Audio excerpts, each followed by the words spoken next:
ఇరాన్పై America భీకర దాడులు చేసింది. ఇరాన్ దక్షిణ తీర ప్రాంతాలను టార్గెట్ చేసింది సెంట్రల్ కమాండ్. హర్మూజ్ తీరం నుంచి 500 కిలోమీటర్ల లోపల ఉన్న కెర్మన్ నగరంపై అటాక్ చేసింది. బందర్ అబ్బాస్, ఖేష్మ్, జాస్క్ సిటీలపై బాంబులతో విరుచుకుపడింది. రాడార్ నెట్వర్క్స్, భూగర్భ ఆయుధ నిల్వల లక్ష్యంగా అటాక్ చేసింది.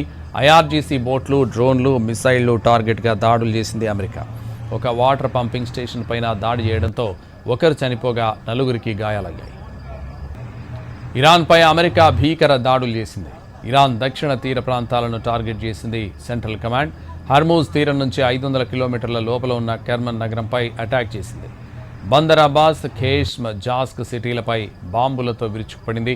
రాడార్ నెట్వర్క్స్, భూగర్భ ఆయుధ నిల్వల లక్ష్యంగా అటాక్ చేసింది. ఐఆర్జీసీ బోట్లు, డ్రోన్లు, మిసైళ్లు టార్గెట్గా దాడులు చేసింది అమెరికా. ఒక వాటర్ పంపింగ్ స్టేషన్ పైన దాడి చేయడంతో ఒకరు చనిపోగా 4 గాయాలయ్యాయి. దాడులు చేస్తున్న సమయంలోనే ట్రంప్ పెట్టిన పోస్ట్ సంచలనంగా మారింది. న్యూక్లియర్ బాంబర్ విమానాలు B-2, B-1 ఫోటోను షేర్ చేశారు. ఈ నెల 4న అమెరికా స్వాతంత్ర దినోత్సవం రోజున B-2, B-1 బాంబర్ల ప్రదర్శనకు సంబంధించి ఫోటోలను పోస్ట్ చేశారు ట్రంప్.